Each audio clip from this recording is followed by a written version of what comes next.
Live from Buffalo State, this is the Sports Reporters Radio Show on 91.3 FM WBNY Buffalo. This is Buffalo's original alternative since 1982, brought to you by the Buffalo State College Student Activity Fee. After releasing starting quarterback Ryan Fitzpatrick, the Bills are left with plenty of holes to fill, but they addressed one with the signing of former Cincinnati Bengal Manny Lawson. On our show today, we'll discuss what other moves need to be made. In the NBA, it might be time to panic in the Big Apple with injuries to Carmelo Anthony, Amari Stoudemire, and Tyson Chandler. Our guest today will be Philadelphia 97.5 The Fanatic radio host Sean Brace, talk about the Eagles and Phillies.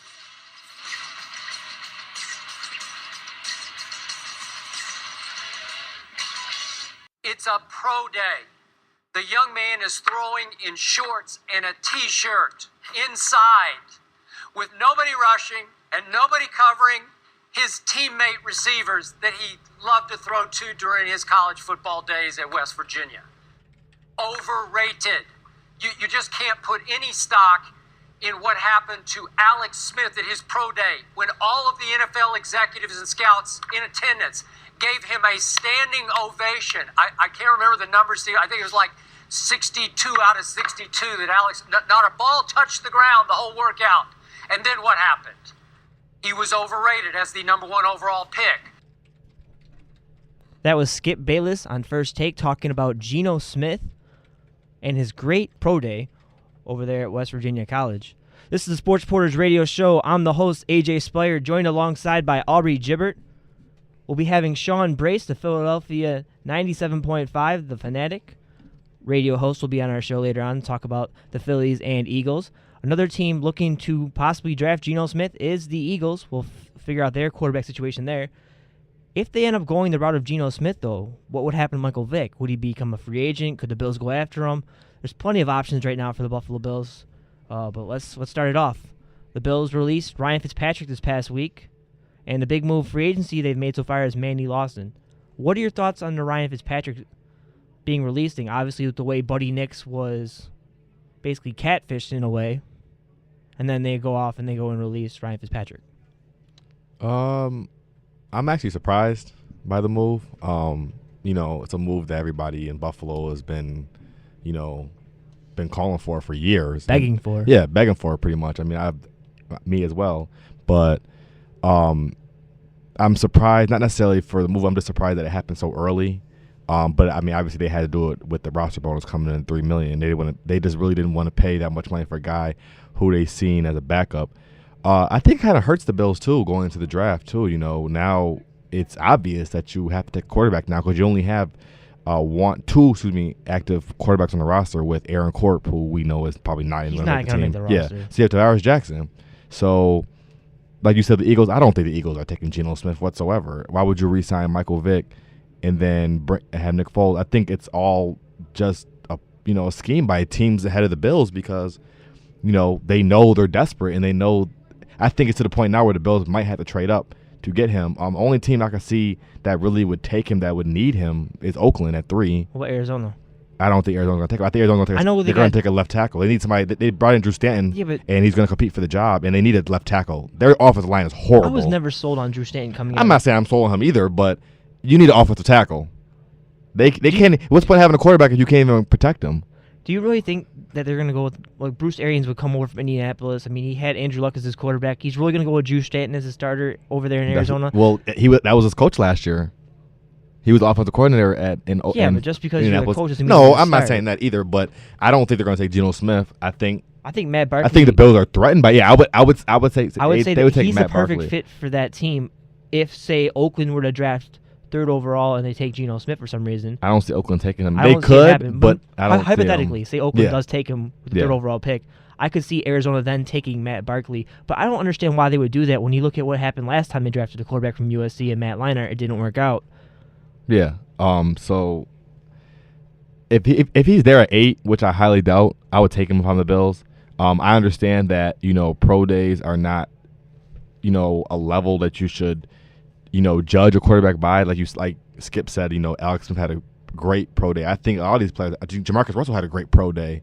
I mean, when you're not in pads and you're throwing to guys that you've thrown to for years, you can't judge quarterback off of that. But even before this, though, I don't understand why he's been rated so low. I understand his quarterback class is not great in terms of there's not an Andrew Luck or Robert Griffin the third, but I think there's depth in this class, and I think that Geno Smith is the number one quarterback in this draft. I think the only thing against him, in my terms, in my head, is that he didn't play in a pro-style offense. He played in a spread offense at West Virginia where you make one read, and but I mean, he can make all the throws. Well, and he's not. And everybody keeps saying he's a running quarterback, and he's not. If you look at his film, he's not a running quarterback like Robert Griffin. He's really a passing quarterback who just happily has speed as well. There were not designed plays for him to roll out in West Virginia. I mean, there were, but I've never seen him even run the ball more than 3 or 4 times in a game. I mean, he's a traditional pocket passer who just so happily has speed. So that running quarterback thing, I don't get. At 8, yeah, it's a little high, but I'm also a firm believer in if you like him, take him. Don't try to be cute. That's a lot of teams try to be cute in the draft, and they don't want to take him. I mean, if he's good enough to go 15th, why can't you take him 8th? Just like the same thing Ryan Nassib, people talk about on WGR and anywhere. If he's good enough to go 41, why can't you take him 8th? I mean, that is kind of a stretch. That's a big number difference. But I feel like if you could take Geno at 15 to 20 range, which people had him projected before the pro day, what's wrong with taking him at 8? But the last time the Bills traded up, we got J.P. Lossman, and you remember how that worked out. I really don't like trading back up late in the first round to get draft picks. Yeah. I mean, you look at the Bills' history. I mentioned Lossman. There's been John McCargo as well. I'm not a huge fan of that because you're banking so much of your future on the franchise by going back in that first round. You better hit on the right pick there.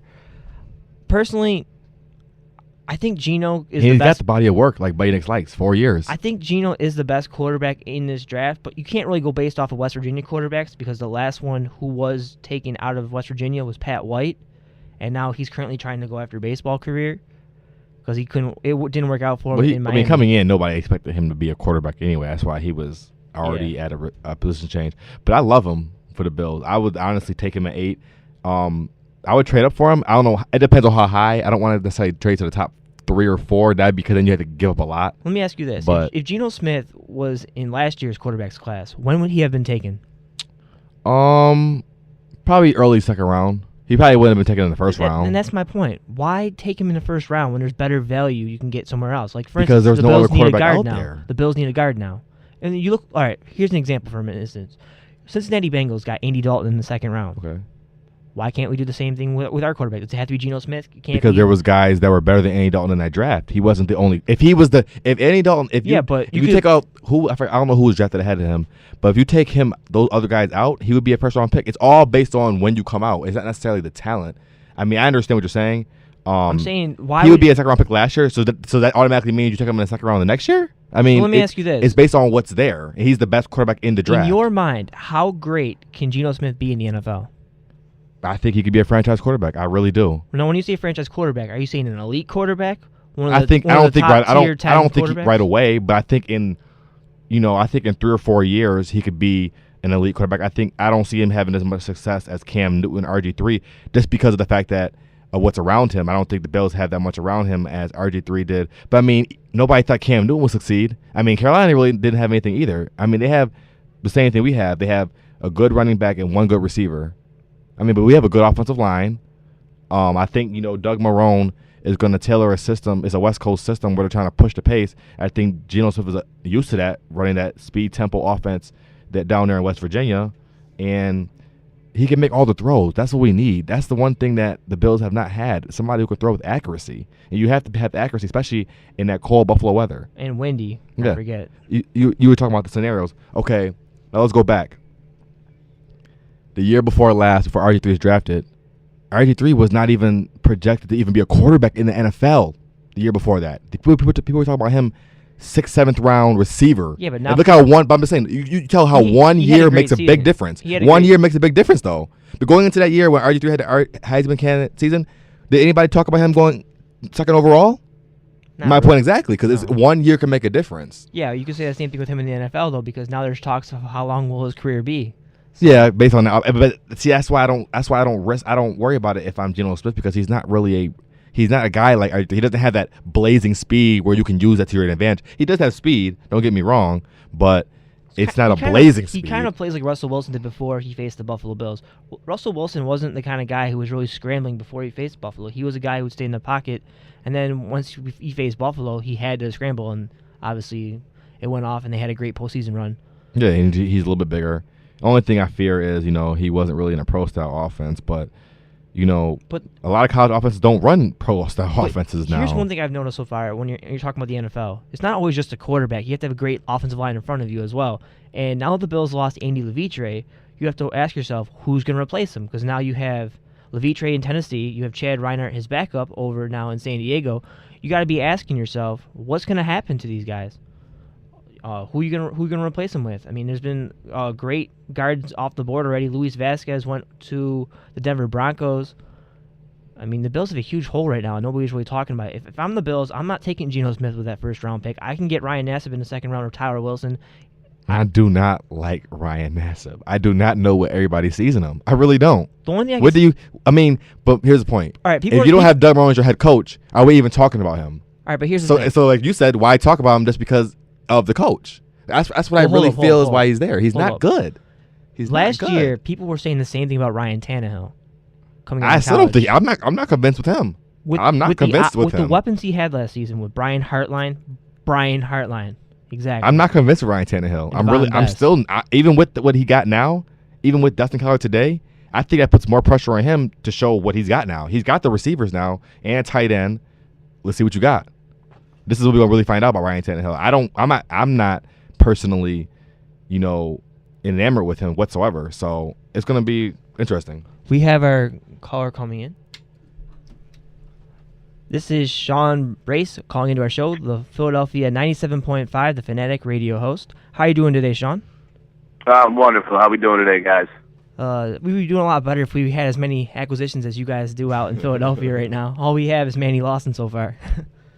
Yeah, well, Manny Lawson isn't all that bad, but you're right. The Eagles, they made some moves yesterday, and after it's all said and done, which I think the Eagles might be done here, they might sign one or two more guys, nothing really big, but just a couple more bodies to have some more competition in training camp. But after it's all said and done, I got to give the Eagles high praise. I would say a solid B.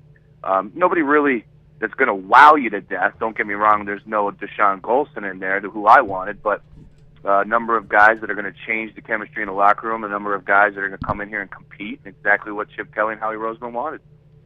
Now, you kind of have a new era going on over there in Philadelphia. Obviously, Andy Reid now in Kansas City. You go and you sign Chip Kelly as your head coach. Why was he their top preference as the head coach, and how do you feel about his system in the NFL?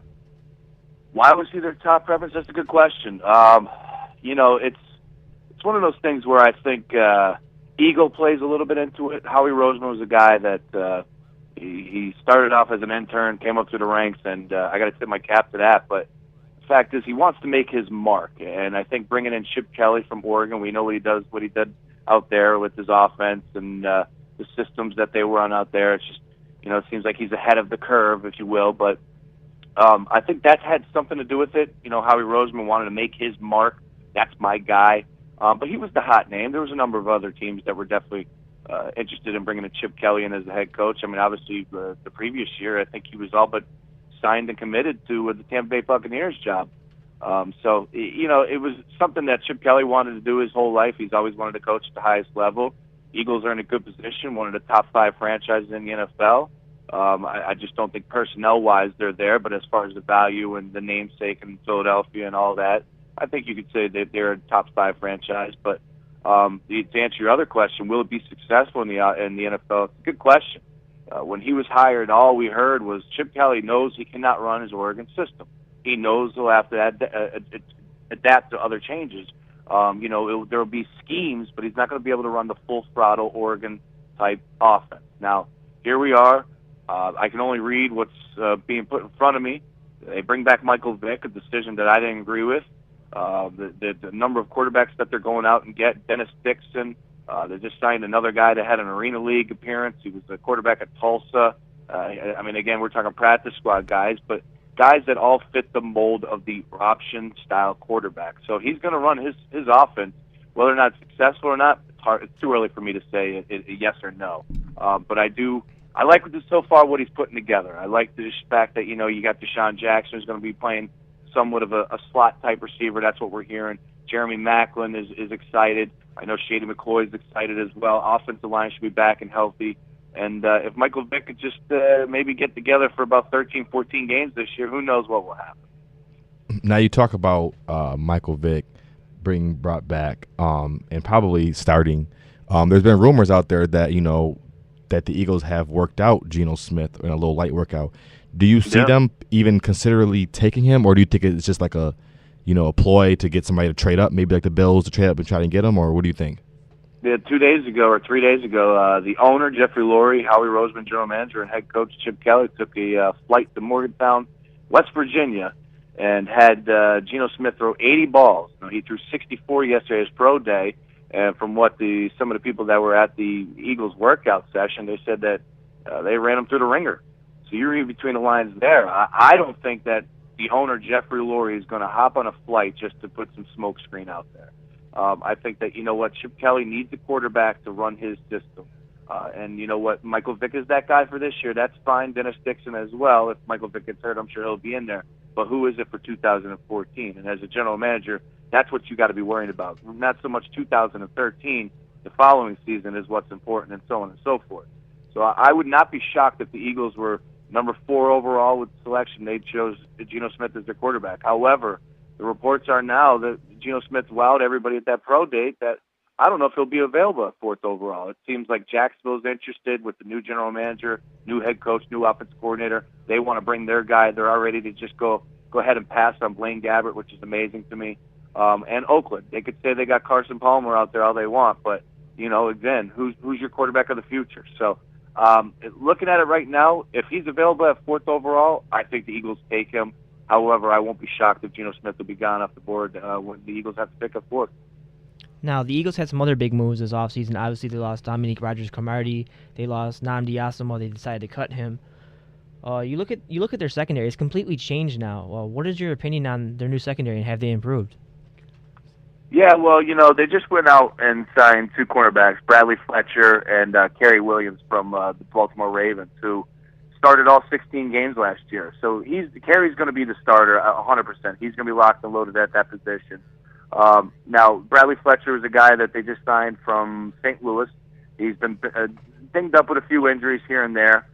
He kind of lost favor with Jeff Fisher, but if you want to go ahead and read in between some things, and that's all we can do. Obviously, I'm not in St. Louis, but they got some pretty good cornerbacks out there with Cortland Finnegan and Janoris Jenkins. So, yeah, it's going to be tough for you to find some playing time out there. But Bradley Fletcher is a guy that, Howie Roseman was getting praised. That was on the first day of signings when they signed 5 guys.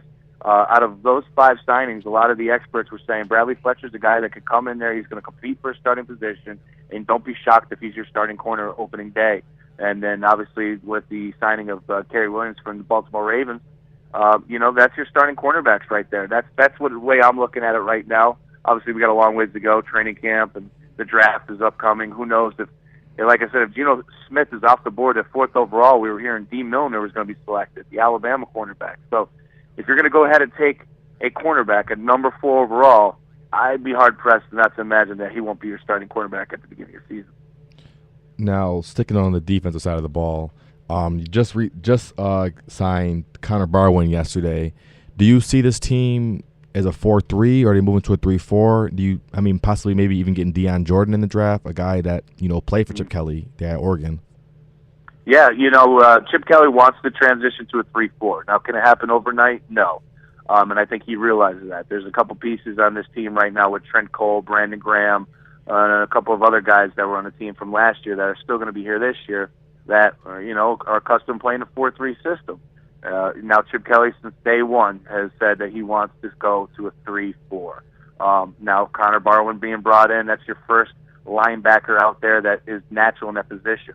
The interesting point about the 3-4 is D'Amico Ryans, where he just came from Houston the year before, and one of the reasons why he was traded from Houston to the Eagles was because they said he wasn't going to be successful in that 3-4 system.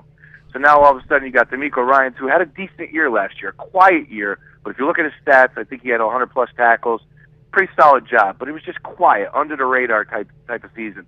I'm interested to see how he's going to step up in a 3-4 system, but again, just for it to happen overnight, I don't see it.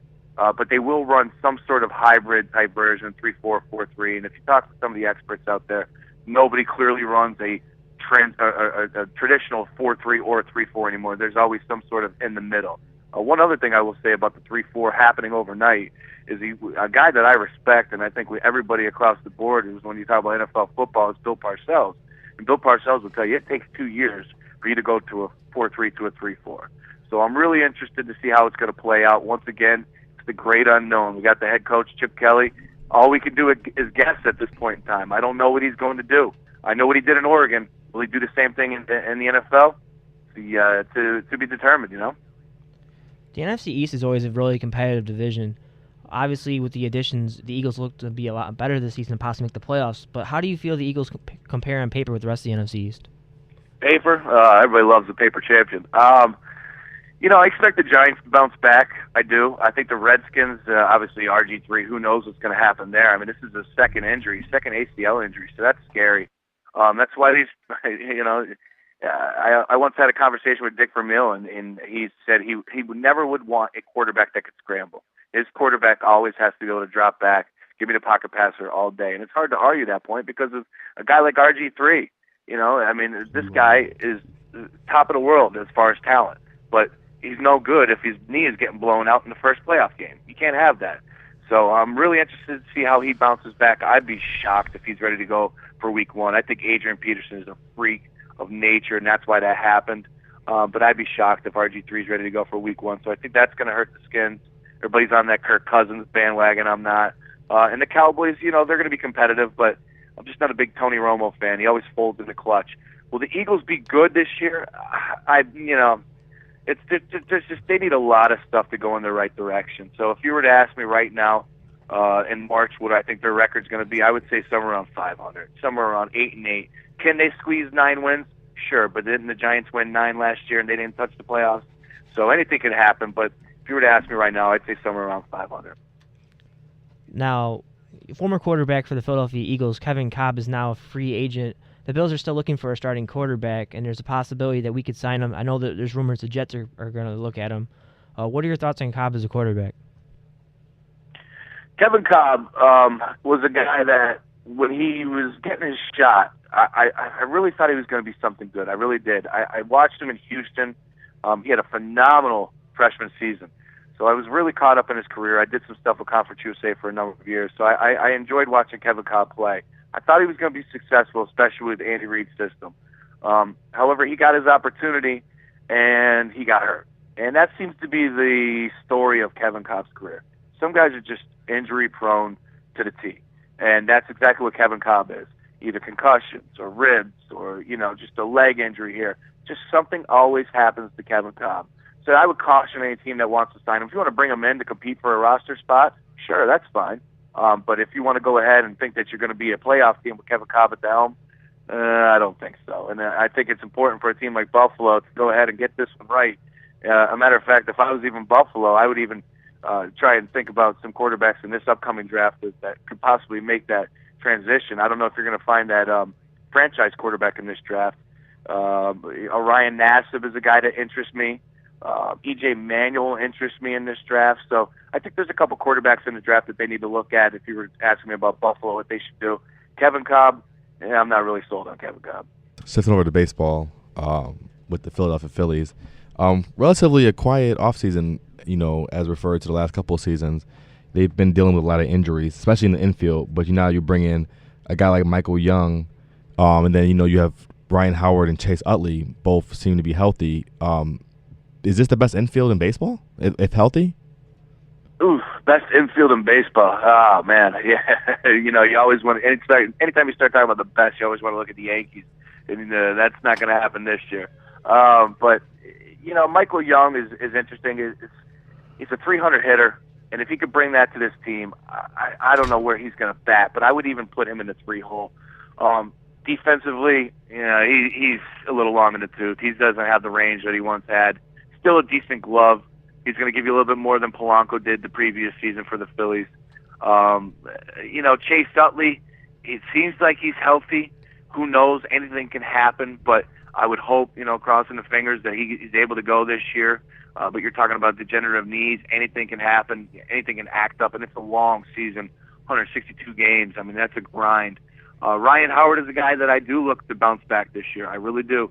And he's had a solid spring training, couple home runs already, I believe, leading the team down there in Florida. So I'm looking for big things for Ryan Howard. I'm sure he is as well. It was tough last year with that injury, the way it went, 2 years ago with that injury when it happened in the NLCS against the St. Louis Cardinals, for him to be the last out, and the ACL blows out there. So he really wanted to come back last year with a vengeance. I thought he had played well with the games that he did come into, and I just look forward to a full off season. And here we are in spring training. Like I said, I think he leads the team in home runs, and I expect Ryan Howard to have 120 RBIs and 30-plus bombs this year. I really do.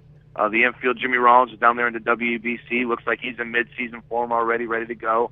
Defensively, they're going to struggle. But offensively, if everything works out and the perfect storm happens, they can put up some numbers and be a challenge to the Nationals. I really do expect the Nationals to hold down the division. I mean, you're talking about a team that won, 98 games the previous year? And if they were healthy, I think Jason Wirtz was even saying they might have won 120. Strasburg was the guy that got shut down at the end of the year. They were cautious with that. I think that cost them a little bit. But I think the Nationals are going to be one in that division, and then the Braves and Phillies will be fighting for number 2. Now, you mentioned defense as being one of the biggest issues for the team. The most important position in baseball is the catcher position, and Carlos Ruiz is going to be suspended for 50 games. Eric Kratz is projected to be the catcher right now. How comfortable are you with him for 50 games? Well, I believe it's 25 games, right, for Chooch. I believe it's 25. He didn't get the full 50, so he's only out for 25. Kratz, look, the fact is you got to deal with it. He's a backup catcher. He's a career backup catcher. You don't expect too much. He's solid defensively. I mean, as far as blocking, calling the games, not so much throwing runners out or anything like that. But you're right, Chooch, it's going to be a loss. I mean, he had an all-star year last year, obviously with the help of Adderall. But, so be it. You got to move forward with it. Chooch is a guy that is comfortable with the pitching staff. Doc loves throwing the Chooch, Cole Hamels as well. So I think you're going to see a little bit of a difference there, but, Chooch will be back before you know it. Hopefully he's able to slide in and have somewhat of a season that he did last year, although I don't expect him to be hitting 315 bombs like he did last year, that's for sure. Now, it was just announced today that Cole Hamels will be starting opening day. It ruins Roy Halladay's 10 years in a row of being the opening day starter. Do you see a shift in the rotation now with Cole Hamels now becoming the ace and Roy Halladay moving down? I know him and Cliff Lee had bad seasons last year.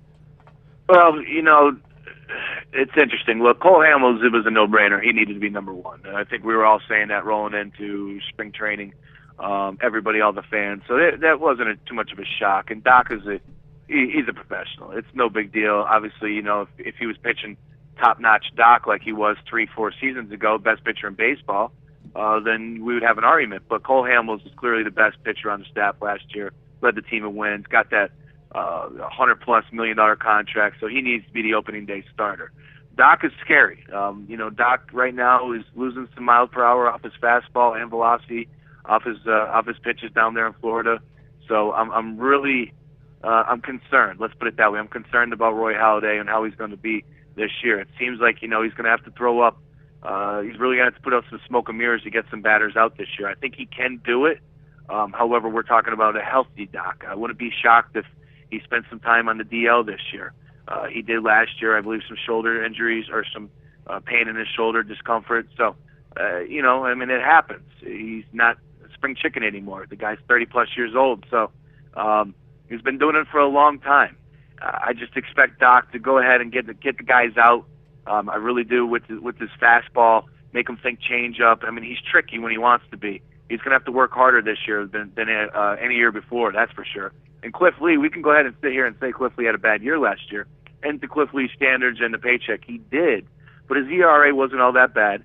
I know the wins totals weren't really there for him, but, a lot has to do when you're not getting production from your offense.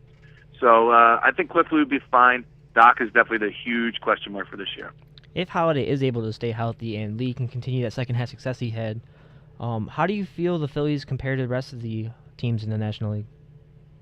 Well, I think the Nationals are number 1. I really do. They got the youth movement. They got the starting pitching. They got the bullpen. I just, I mean, you have to watch what they got going on down there in Washington, because, you just don't mess around and win 97 games and strip the Phillies of their division title, by luck. Although they were helped out with Chase Utley and Ryan Howard being hurt last year, but I don't even care if they were there for 162. I still think the Nationals win that division. But that's good for the Phillies. It's for the first time in 5 years or 4 years since '06 or '07 that they weren't favored to win the division. So it's going to be something different. You're going to challenge these guys. Now, again, it's not a big rah-rah type of clubhouse, but these guys have been there before. They've won a championship. They've won a few division titles. So now when we got the naysayers out there, they're definitely hearing the whispers, that's for sure. And a matter of fact, Ryan Howard, when he first spoke to the media down in spring training a couple weeks ago, he stopped the press conference after the second question. Was like, I hear everybody talking about how old we are, which is true. The core nucleus of these guys are 32, 33 years old. They're not getting any younger.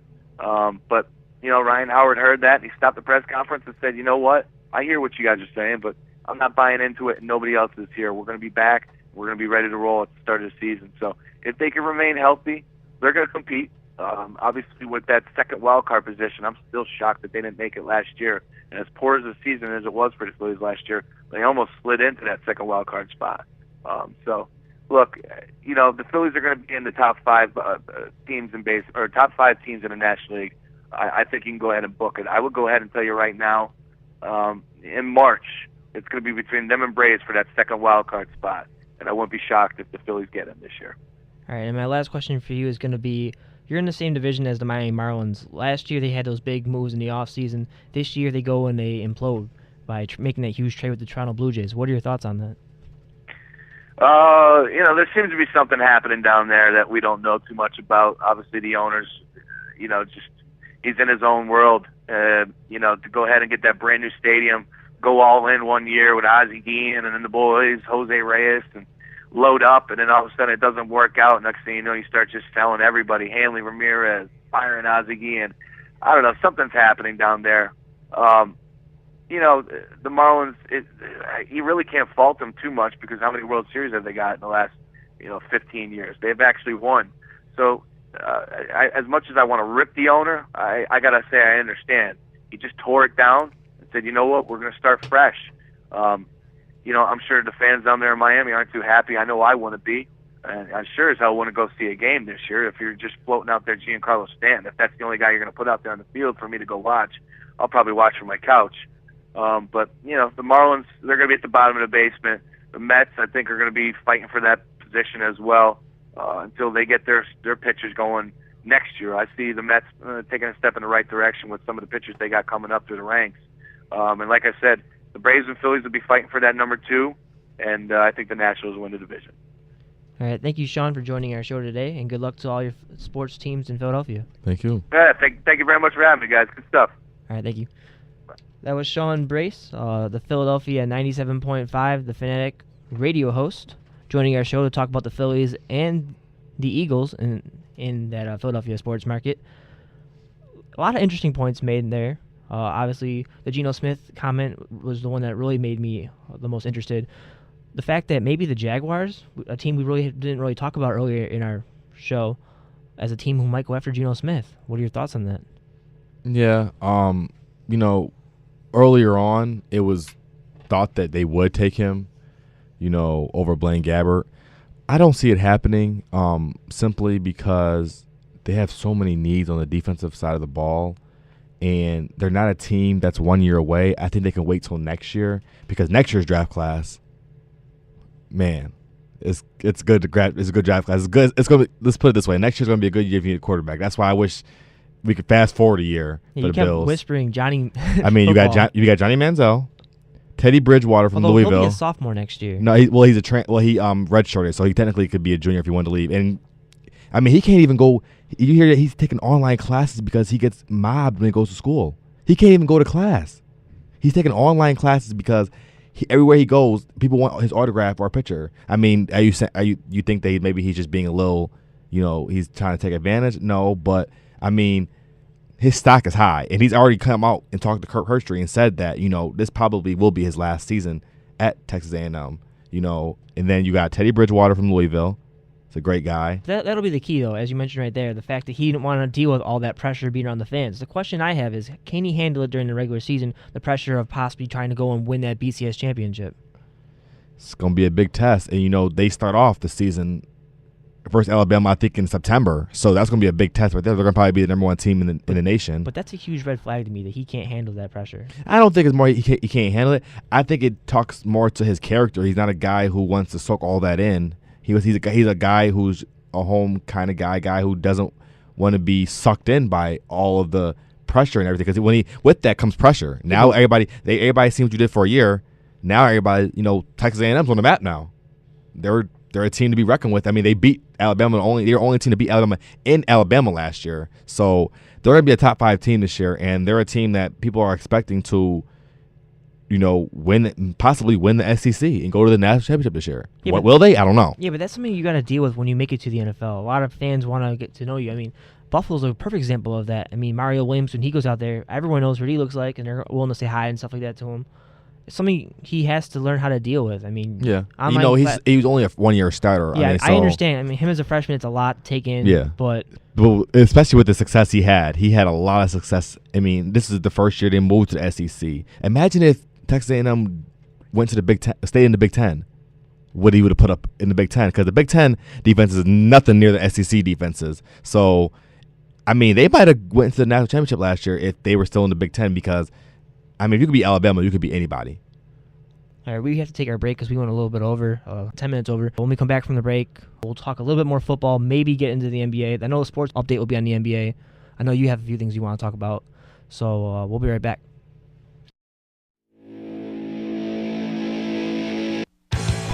The Guitar Factory. We sell, we trade, we buy. Located in West Seneca's Southgate Plaza, the Guitar Factory offers repairs and lessons from personable and highly qualified teachers for students of all ages and skill levels. We specialize in private music instruction for guitar, bass, drums, and piano, with lessons customized to meet the individual needs of each student using positive reinforcement. Visit theguitarfactory.com or stop right in to view our selection of major leading brands of guitars, amps, drums, and PA systems. The Guitar Factory in West Seneca's Southgate Plaza. Email us at lessons@theguitarfactory.com to stop dreaming and start playing.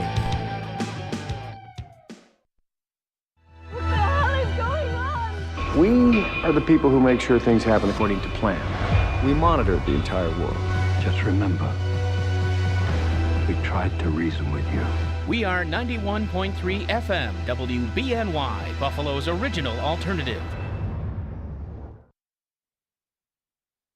Tune in to WBNY every Thursday from 7 to 10 p.m. for The Local Show, a WBNY staple now hosted by me, Mike. We'll be featuring a great band from the Western New York area every week with interviews and glorified rehearsals live in our studio. To submit material to the WBNY Local Show, email WBNYLocalMusicDirector@gmail.com. See you next week.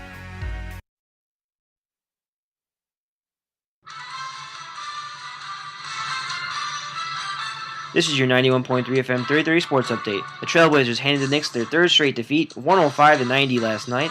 J.R. Smith had a game-high 33 points, but it wasn't enough as the Knicks were without Melo, Stoudemire, and Tyson Chandler. The Spurs became the first team in NBA to reach 50 wins after defeating the Mavericks 92-91.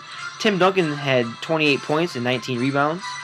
In tonight's action, the Miami Heat will look to break a tie with the Bucks for the third longest win streak in NBA history as they'll head to Milwaukee in search of their 21st consecutive victory. The Lakers will look to maintain their hold of the 8th seed in the West Conference when they travel to Indiana to take on the Pacers. Kobe Bryant will be a game-time decision with a sprained ankle. This is your 3030 Sports Update on 91.3 FM, WBNY.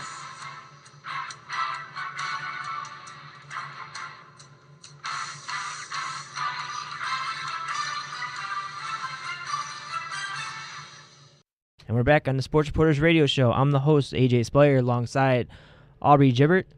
We had Sean Brace, 97.5, the Fanatic in Philadelphia, the radio host on our show earlier, talking about the Phillies and the Eagles. Now we're going back to the Buffalo Bills. Obviously, we mentioned Geno Smith is a huge conversation here because he is basically the best quarterback available in a sense, because in the free agent market, you basically have Ryan Fitzpatrick, who we're not going to re-sign, Kevin Cobb, who was just released by the Arizona Cardinals today, Jason Campbell, Rex Grossman, and the list gets worse. A bunch of names that I don't even want to even mention on this show. So, I mean, but looking over at all the quarterbacks, I think I would have to say that Geno Smith's better than anybody when we just mentioned in the free agent market. The question is he worth an 8th overall pick? I think he is. I mean, he's a franchise quarterback in my mind. I think he's worth the 8th overall pick. I mean, I just don't see why people say, why do you? Why don't you? When you're a team like the Bills. I mean, if you're not desperate for a quarterback, it's one thing. But when you're desperate, not saying that I'm not saying just because you're desperate you take a quarterback, but I think he can be a franchise quarterback in this league. I really do. All right, let me ask you this. If the Bills were to say draft him at 8th overall, would he get the start or Tavares Jackson? Oh, yeah, he's definitely starting from the start. Why not? I mean, we're not a playoff team. I mean, we could be, but I mean, look at the success of all these quarterbacks that have started right away recently. Not, RG3, Andrew Luck, Cam Newton. All these guys have had success in the last 2 years in this draft with subpar teams that were horrible the year before, and they made strides. Only team that hasn't made the playoffs is Cam Newton's team, but I mean, they've made strides. They have terrible defense. Yeah, they've made on offense. They're relevant again. Steve Smith is relevant again. He hasn't been relevant since Jake Delhomme. Two receiver though.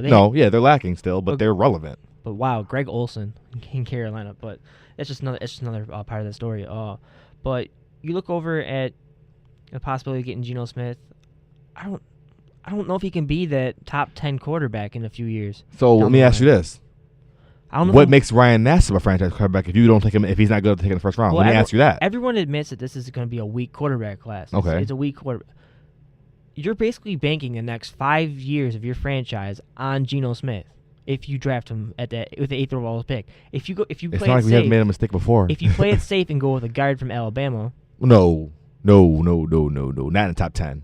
Guards are not top 10. You want to talk about value? That is no value. If they don't take Geno Smith, I take a linebacker. I don't take a guard. You take Ogletree. I think guards are very easily replaceable more than a linebacker, an impact linebacker like a Jarvis Jones from Georgia, or a playmaking defense. I think it's Geno Smith or linebacker or anything on defense. Excuse me, anything on defense. I don't take a guy in the top 10, not at all whatsoever. Look at David DeCastro last year. He's great, but he didn't go to like 22nd, 23rd overall because, I mean, do you want to pay a guard top 10 money? That's $5 or $6 million a year. You could have gave Levitri that if you're going to do that. Well, the thing with him is that he got injured in preseason, and we never really got to see him play because it was against the Bills. You remember that injury? He had a turf toe injury. Yeah, but I mean, I wouldn't take a guard in the top 10, not at all. They made a mistake. I think they made a mistake more so in not bringing back Chad Reinhardt, who I thought would be the perfect replacement. Their biggest mistake was overpaying McKelvin to come back because they could easily have. Yeah. You saw all the cornerbacks that were available. Yeah, I do agree. They could have had somebody better. McKelvin. Yeah, I would have took Kerry Williams. I thought that was a great pickup by the Eagles. A guy who I didn't even know was a free agent, but he's definitely an underrated guy who was a definite big reason on that Raven defense. And you look at what happened to the Super Bowl champions. Even Asamoah, I would take Asamoah. I would. He's still available too. The Bills aren't going to take him, but there's rumors that he's going to end up on the San Francisco 49ers along with Charles Woodson. Yeah, they need secondary help. That's what hurt them in that Super Bowl. I mean, they got burned. If Jacoby Jones beats you, it's something wrong with your secondary. He's a speed demon, but he's not a great receiver. See, here's the sad part: the Bills signed McKelvin for a 4-year, $20 million contract. 17, but yeah. You look over at the Denver Broncos. They were able to get Dominique Rodgers-Cromartie, who used to be a number 1 corner. I wouldn't mind having him. 1 year, $5 million. We could have gave him that long-term contract. Yeah. Like I said before, I really think McKelvin's getting paid to be a punt returner. It's sad to say, but it's open competition. That last year's season, that historic season he had at punt return kick return, got him $5 million a year. Let's just put it how it is. His play as a quarterback did not get him that $5 million. He probably got him $500,000. Probably $500,000. I think Buddy Nix panicked. I think remember how a lot of people were saying how Chan Gilly he wasn't there enough. It was too much for him. I think it's becoming too much now for Buddy Nix because a lot of the decisions he's made recently has really hurt this franchise. Ryan Fitzpatrick, that huge contract. Mario Williams, when you made him the highest paid guaranteed defensive player, look at how much money we have right now as far as salary cap room. If we hadn't gone after Mario Williams, if we had just had Mark Anderson instead. Yeah, but I feel as though a franchise that was on the decline. I mean, you have to make that move. You got if you can get him, you got to bring some relevancy back. And he better get be some a ticket sales. 15-plus sack player the rest of his. But even before, I mean, 10.5 sacks, and really that 10.5 sacks was over the last half of the season. I think he had like 2 or 3 sacks. He had 3.5 the first. Yeah, 7. so I mean, imagine if he played and he had that wrist surgery halfway through the season. I think that really hurt him. I mean, you don't want to make excuses, but I'm just saying, if you're gonna pay him that kind of money, he needs to perform at highest paid. Or he needs to open up more plays for other players. So yeah. But I mean, the reason why they pay him so much is because it was Buffalo. See, he wouldn't have got that much money going somewhere. If he he went to Houston, it wasn't gonna be $100 million. I understand the wrist injury thing too, but you have arguably 2 of the best defensive tackles in the league on your team. He's not getting double teamed like he used to be. No, yeah, but I think the $100 million has more to do with the fact that the Bills had to overpay for him. It wasn't necessary. I don't think he got $100 million going to if you just resign. Even let's just say he resigned back to Houston, he's not getting $100 million. He'll probably get about 70. So I think, and I mean, maybe Jacksonville would have gave it to him because they're a bad team trying to sell their team to a great player. And what other way can you do that besides overspending? I think Mike Wallace, perfect example. I think that is a bad move for the Dolphins. I really do. I like him. He's a speed guy. That's it. Yeah, he's a speed guy. He's a one-trick pony. He can't run. He's short not a number or one intermediate receiver. routes. No. He's getting Larry Fitzgerald money. His salary is only behind Larry Fitzgerald and Calvin Johnson. Is he a top 3 receiver in the league? But I don't think it's not at all. I don't think it's more the fact of what they needed. I think it's more the fact that Miami really needed a receiver badly, and they had to overpay, and he knew it, and he took it. I mean, I would have even traded for somebody, but I mean, $12 million a year for a one-trick pony. I mean, he might prove me wrong. Don't get me wrong, but I mean, and then the thing is, you make all these moves, and then you might not even bring back your left tackle. What's the point of having receivers if you can't protect your quarterback? I mean, go ask Larry Fitzgerald how it is out there in Arizona when you don't have nobody to protect your quarterback if you even have one. So, they made some good moves. I think they overpaid dramatically for Mike Wallace, but I like the move for Ellerby. I mean, I wish the Bills would have got him. I'm surprised to see the Bills so quiet for a team that claimed to have so many needs. And I think that's where, even in the draft, I think if they made some moves in free agency, such as getting a receiver and getting a linebacker, then it would allow you to move up in the draft to get Geno Smith if you want him. But if you don't address those needs in free agency, then those picks are so much more valuable, and that's why I can't see them moving up. So I think the only way the Bills are going to get him is if he falls to 8, or if he falls past 5, I could see him possibly making a move. But I can't see him making a move to 2 for Jacksonville. That's just too much to give up. I don't believe they would do it. All right, and real quick before we end the show, we have to talk about the Manny Lawson move, obviously. He's going to be getting a 4-year, $12 million contract. He's going to be playing outside linebacker, strong side role. He'll be covering the tight ends a lot, which I think is a huge move for the Bills because he ran a 4.43 40 back when he was in 2006 coming into the NFL at the Combine. With that kind of speed, he can keep up with the tight ends like Aaron Hernandez and Rob Gronkowski, and that's going to be crucial for Buffalo if they want to move toward the playoffs. I'm not saying that this is a playoff team yet. Obviously, you need to have the quarterback in place and obviously other weapons on the offensive side of the ball. But it's a huge move for Buffalo in terms of it didn't cost him too much, and he has a lot of potential. Yeah. A guy who hasn't really lived up to the bill so far in his career. He played with Mario Williams on that famous defensive line with John McCargo. All he needs is Moby Okoye then. You have the whole line. Yeah, I mean, 2 of them are pretty much not in the NFL anymore, and 2 of them are still playing. I like the move. I didn't even know he was a free agent, to be honest with you, but I like the move. He's very versatile. He's a linebacker in defensive end's body. He has great speed, like you said. Does he still have that speed 7 years later? I'm not sure. I don't see him really covering the tight ends as much as people think. I think Nigel Bradham will do that. I see him as rushing the passer more. But, I think it's showing the Bills are going to probably are going to slowly but progressively move to a 3-4. It's been a hype. People have been talking about a hybrid defense. Mike Pettin has said that. But it's a good value move. I definitely think that it can only help us at the linebacker position, a position that is of most need for the team. We still need an inside linebacker, which I don't understand why we haven't even brought anybody in to even talk to. But they like Nigel Bradham and Kelvin Shepard, so they're not going to go anywhere with that. But as far as he's the outside, but Bradham's outside. He's not inside. They want to convert him inside, so that's what they're going to do. Otherwise, I wouldn't be surprised if Arthur Motes gets a shot at inside. I think he'd be a good fit. They need to stop. They need to find a position for him. He's been moved around so much. How could you have success when you're moved around so much? Well, we have to get to the pregame show, so we'll have to talk more about this. And then Down Jones signed with the Patriots today. Yeah. He'll prove you wrong later. We'll end up talking about the whole AFC East next week. Like I said, we have to get to the pregame for the lacrosse game. But, I want to talk about this next week, about how the Bills are kind of using a Moneyball approach from what I've seen so far. Obviously, that small contract they've given out, they're not really jumping out trying to go after big-name receivers. You haven't, or anybody, free agents, as far as that's concerned. They haven't really had any visits besides Manny Lawson. So I think it's kind of the Oakland Athletics Moneyball approach, and we'll talk more about that next week. We're going to go to break, and when we come back, we'll be doing the pregame show.